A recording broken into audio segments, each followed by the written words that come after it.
Mamkootathil please സമയക്രമം പാലിക്കണം. Rahul please എല്ലാം കൂടി മറുപടി പറഞ്ഞാൽ മതി. Yes.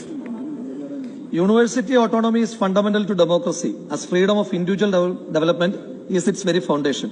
When education is exclusively controlled by the state, it becomes a tool for maintaining totalitarian regimes. In such systems, institutions of higher learning governed by the state serve as instruments to promote political agendas. ഇതെന്റെ വാക്കുകളല്ല sir. 1948 കേന്ദ്ര സർക്കാർ UGCകൾ രൂപീകരിക്കുവാൻ ഇന്ത്യയുടെ മുൻ രാഷ്ട്രപതിയായ doctor S രാധാകൃഷ്ണനെ ചുമതലപ്പെടുത്തിയപ്പോൾ അദ്ദേഹം അധ്യക്ഷനായ സമിതിയുടെ ഏറ്റവും പ്രധാനപ്പെട്ട കണ്ടെത്തലായിരുന്നു ഇത്. ഇനി ഡോക്ടർ എസ് രാധാകൃഷ്ണൻ കോൺഗ്രസ് ആയതുകൊണ്ട് ഞങ്ങൾ അംഗീകരിക്കില്ല എന്ന് പറഞ്ഞാൽ നിങ്ങളത് വായിക്കാം. എല്ലാ ഉന്നത വിദ്യാഭ്യാസ സ്ഥാപനങ്ങൾക്കും ഒരു പരിധിവരെയുള്ള സ്വയംഭരണാവകാശം ആവശ്യമാണ്. സ്വയംഭരണത്തിന്റെ അന്തസത്ത സ്വാതന്ത്ര്യമാണ്. സമൂഹത്തോട് ഉത്തരവാദിത്വമുള്ള സ്വയംഭരണം എന്ന ആശയത്തെ ഒരു യാഥാർത്ഥ്യമായി പരിവർത്തിപ്പിക്കുവാൻ ഉതകുന്ന വികേന്ദ്രീകൃതവും ജനാധിപത്യപരവുമായ അക്കാദമിക ഭരണ സംവിധാനമാണ് നമുക്ക് ആവശ്യം.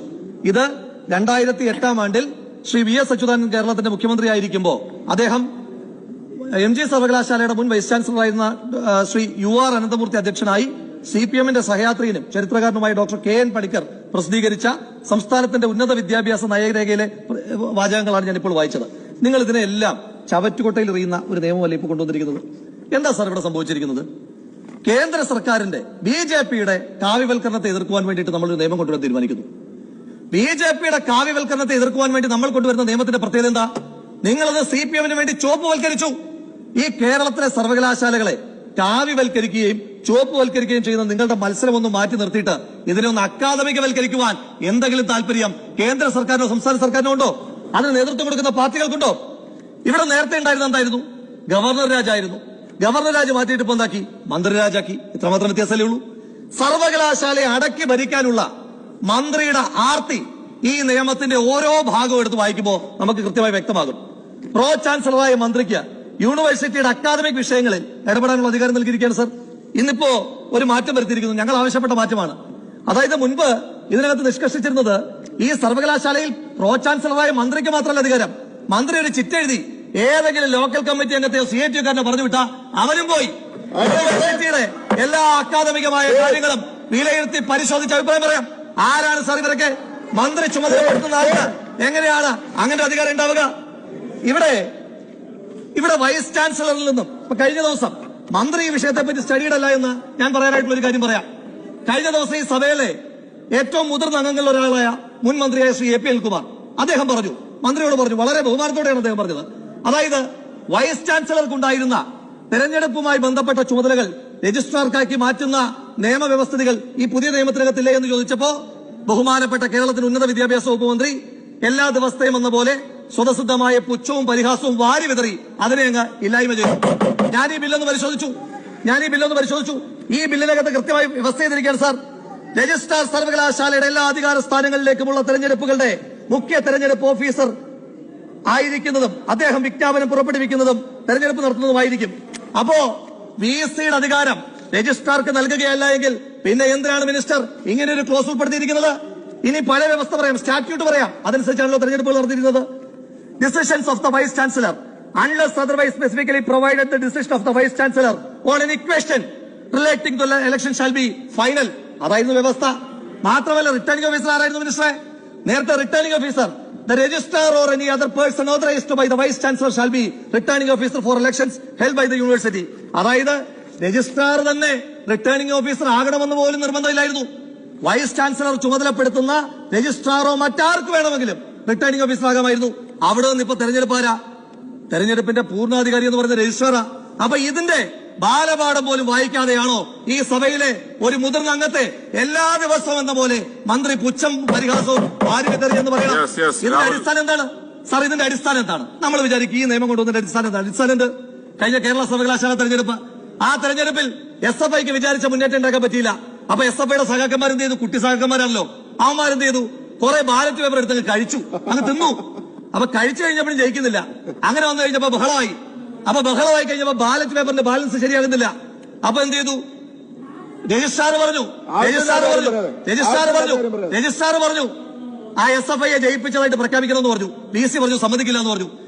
SFIക്കാരൻ ബാലറ്റ് പേപ്പർ തിന്നിട്ട് പോലും SFIക്കാരൻ ജയിച്ചു എന്ന് എഴുതി കൊടുക്കാത്തതിന്റെ കലിപ്പ് ഒടിക്കുന്ന കലിപ്പടങ്ങണം. ഈ രജിസ്ട്രാർ കലിപ്പ് പൊടിക്കുന്നടങ്ങണം എന്ന് പറയാൻ ആഗ്രഹിക്കുകയാണ്. ഇനിയും വൈസ് ചാൻസലറുടെ ശുപാർശയില് നേരത്തെ പ്രോ വൈസ് ചാൻസലർ എന്ന് പറയുന്ന പൊളിറ്റിക്കൽ പോസ്റ്റായി മാറി. ആ പ്രോ വൈസ് ചാൻസലറെ ഇനി നിയമിക്കാൻ പോകുന്നത് സിൻഡിക്കേറ്റ് ആണ്. അപ്പൊ പൊളിറ്റിക്കൽ ഡിസിഷൻ ആണ്. ഈ പ്രോ വൈസ് ചാൻസലറുടെ യോഗ്യത നേരത്തെ പ്രൊഫസർഷിപ്പ് ആയിരുന്നു, അതങ്ങ് മാറ്റി. ഇപ്പൊ എന്താ, അസിസ്റ്റന്റ് പ്രൊഫസറാണ്. അതായത് പ്രൊഫസർമാര് പങ്കെടുക്കുന്ന യോഗത്തെ പ്രിസൈഡ് ചെയ്യുന്നത് അസിസ്റ്റന്റ് പ്രൊഫസർ മാത്രമായ PVC ആകുന്നത് എവിടുത്തെ ന്യായമാണ് സാർ? എന്തൊരു ന്യായമാണ് സാർ? എന്തൊരു നീതികേടാണ് സാർ? ഇനിയിപ്പോ രാഹുൽ പ്ലീസ്, ഞാൻ സമയത്തില്ല സാർ. അപ്പോ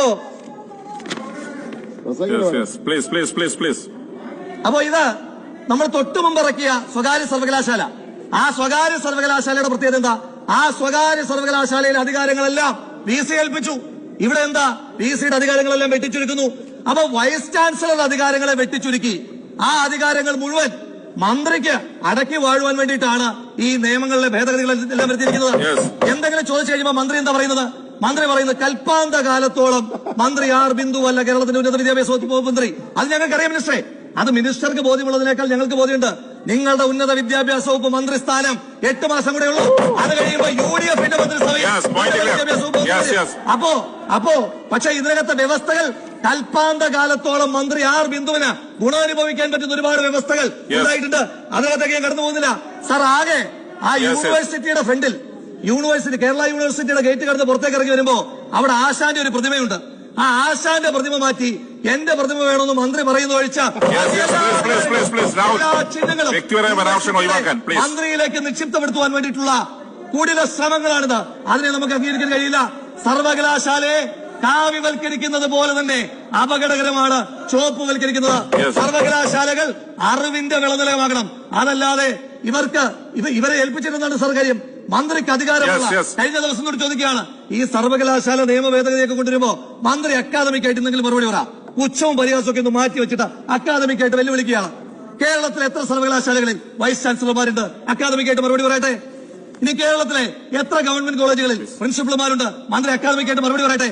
ചോദ്യം ചോദിക്കുമ്പോ ഈ വൈകുന്നേരം റീൽസ് ഇടാൻ വേണ്ടിയിട്ട് എന്തെങ്കിലും പുച്ഛം മാറി വിതർന്നല്ലാതെ അക്കാദമികായ ചോദ്യങ്ങൾക്ക് അക്കാദമിക്കായിട്ട് മറുപടി പറയാൻ ഒരു അധ്യാപിക കൂടിയായിരുന്ന കേരളത്തിന്റെ ഉന്നത വിദ്യാഭ്യാസ വകുപ്പ് മന്ത്രി തയ്യാറാകണമെന്ന് വളരെ സ്നേഹത്തോടുകൂടി അഭ്യർത്ഥിച്ചുകൊണ്ട് ഞാനിതിനെ എതിർക്കാണ് സാർ. കേരളത്തിലെ ക്യാമ്പസുകളെ, കേരളത്തിലെ സർവകലാശാലകളെ SFIയുടെ യൂണിറ്റ് കമ്മിറ്റി ആഫീസുകളാക്കാനും CITക്കാർക്ക് ഈ നീക്കത്തെ നമ്മൾ എന്ത് വില കൊടുത്ത് തടയണം. ബഹുമാനപ്പെട്ട ആർ ബിന്ദുവിനോട് അഭ്യർത്ഥിക്കാനായിട്ടുള്ളത് നിരവധി മഹാരഥന്മാർ ഇരുന്നൊരു കസേരയിലാണ് അങ്ങിരിക്കുന്നത്. അവരോടുള്ള ബഹുമാനത്തിന്റെ പേരിലെങ്കിലും അങ്ങ് ഈ നിയമ ഭേദഗതിയിൽ നിന്ന് പിന്നോട്ട് പോകണമെന്ന് താഴ്മയായിട്ട് അഭ്യർത്ഥിക്കുകയാണ്.